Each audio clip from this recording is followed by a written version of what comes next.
1972లో ఎవరైతే సవరణ బిల్లు తీసుకొచ్చారో దాన్ని వెనక్కి తీసుకోవాలని 2025 వరకు ఏదైతే బిల్స్ ఉన్నాయో దానికి సంబంధించిన ఆ విషయాన్ని కేంద్రం తన వద్దనే ఉంచుకోవడాన్ని తీవ్రంగా నిరసిస్తూ ఈరోజు పెన్షనర్స్ ఎవరైతే బయటకు వచ్చారో ఈ విషయంపై మనతో మాట్లాడడానికి జాక్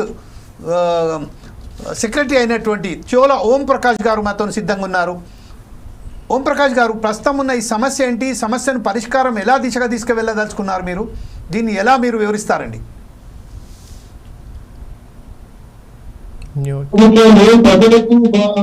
ప్రజలకు పెన్షనర్స్ కు ఉద్యోగులకు ఒక్కటి పెట్టాలనే అభిప్రాయంతో ఉన్నారు.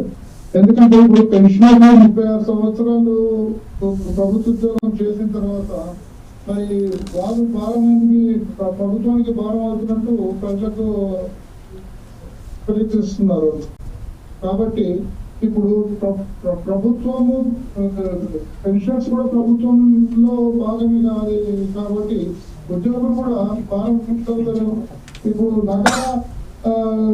నగర జడ్జిమెంట్ ప్రకారంగా 1/1/22 నుండి పెన్షన్స్ స్వీకరణ చేస్తుంది. దానికి విరుద్ధంగా ఇప్పుడు ఫైనాన్స్ బిల్ 2025 పెన్షన్స్ ప్రవేశపెట్టింది. దొడ్డిదారులను ఆమోదింపజేసుకొని మార్చి 21న చట్టంగా మార్చింది. ఇలాంటి ఈ ప్రభుత్వం ఇలా చేస్తే మరి పెన్షనర్స్ ఇప్పుడు పెన్షనర్స్ కి మెడికల్ రియంబర్స్మెంట్ కూడా లేదు. ఇప్పుడు వైరభారం పెరిగింది, ప్రభుత్వం ఒత్తిడి, అలా ఇప్పుడు ఇన్స్టాల్మెంట్స్ కట్టుకోవాలి, ఇంట్లో ఇన్స్టాల్మెంట్స్ కట్టుకోవాలి, పిల్లల పెళ్లిళ్ళు చేయాలి. ఇంత భారంలో ఈ ఏజ్ లో ఇంత భారం మోయడానికి ఇబ్బందిగా ఉన్నది. మరి ఆరోగ్యపరంగా కూడా పెన్షనర్స్ ఇబ్బంది పడుతూ ఉన్నారు. మరి ఏ ప్రభుత్వం కూడా, రాష్ట్ర ప్రభుత్వం కానీ కేంద్ర ప్రభుత్వం కానీ మరి పెన్షనర్ ఆరోగ్య విషయాలు మరి ఆరోగ్యపరంగా మెడికల్ రియంబర్స్మెంట్ తో కూడా సహకారాలు అందించట్లేదు. మరి హెల్త్ స్కీమ్ ఉంది, ఇప్పుడు రాష్ట్ర ప్రభుత్వం హెల్త్ స్కీమ్ పెట్టారు, కానీ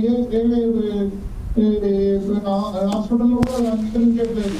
కాబట్టి దీన్ని రాష్ట్ర ప్రభుత్వం దృష్టికి తీసుకెళ్లి మరి ఈహెచ్ఎస్ కూడా అమలు పరిచేలాగా చేయాలని, మరి ఈ మధ్యనే మరి గత ప్రభుత్వం నిర్లక్ష్యం చేసింది ఉద్యోగులు పెన్షనర్స్ కదా.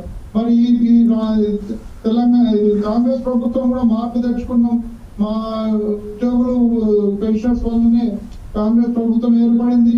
మరి గత ప్రభుత్వం చేసిన అన్యాయాలు మరి ఈ ప్రభుత్వం కూడా కొనసాగిస్తున్నది. మరి ఈ ప్రభుత్వంలో మాకు న్యాయం జరుగుతుంది అనుకున్నాం, కానీ మరి కేంద్ర ప్రభుత్వం కూడా అలాగే మరి 2025 బిల్ తీసుకొచ్చి అన్యాయం చేస్తున్నారు. కాబట్టి దీన్ని నిరసనగా మొన్న ప్రధానమంత్రికి లేఖ రాయడం జరిగింది. ప్రతి కలెక్టర్ కార్యాలయం ద్వారా ప్రభుత్వాన్ని ప్రధానమంత్రి గారికి విజ్ఞప్తి పత్రాలు ఇవ్వడం జరిగింది. ఓం ప్రకాష్ గారు, ప్రస్తుతం గతంలో ఎలా బిల్స్ ఉండే, దానికి ఎలా ఉండే, ఈ రోజు దీనిలో సవరణ తీసుకొచ్చిన తర్వాత ఎలా అయింది, దీన్ని పూర్తిగా వివరించండి. ఎందుకంటే ఇప్పుడు ఈ ప్రభుత్వ ఉద్యోగస్తులకు సంబంధించిన విషయం కాబట్టి. ఇంకోటి, ఈరోజే రాష్ట్ర ప్రభుత్వం ఏం చేసిందంటే కొత్త మందికి సంబంధించిన దాదాపుగా 26,000 మందికి సంబంధించింది 180 కోట్ల రూపాయల బిల్లును రీంబర్స్ చేయాలని విడుదల చేసింది. ఈ నేపథ్యంలోనే ఇప్పుడు వాస్తవానికి కేంద్ర రాష్ట్ర ప్రభుత్వాల మధ్య ఏదైనా ఈ కమ్యూనికేషన్ గ్యాప్ ఏదైనా ఉన్నదా, దీన్ని ఎలా వివరిస్తారండి మీరు? కేంద్ర రాష్ట్ర ప్రభుత్వాల కోఆర్డినేషన్ లేదండి, గ్యాప్ ఏర్పడింది వాళ్ళకి. ఇప్పుడు మాకు నకాల జడ్జిమెంట్ ప్రకారంగా మాకు అన్ని విషయాలు అన్ని అమలు పరచాలని కోరుచున్నాం. మేము పార్లమెంట్ లో చట్టం చేయడం వల్ల మాకు ఇబ్బంది విభజించి 1/1/2006 నుండి పెన్షన్ సేకరణ చేసిన బకాయిలను హైకోర్టు స్పష్టం చేసింది అప్పటి తీర్పులో. మరి ఏమో మరి కేంద్ర రాష్ట్ర ప్రభుత్వాలు ఇలాంటి నిర్ణయం తీసుకోవడం అది శోచనీయం అండి. అంటే ఇదే విషయంపై ఒకసారి మనం మన జీవన్ రాజ్ గారు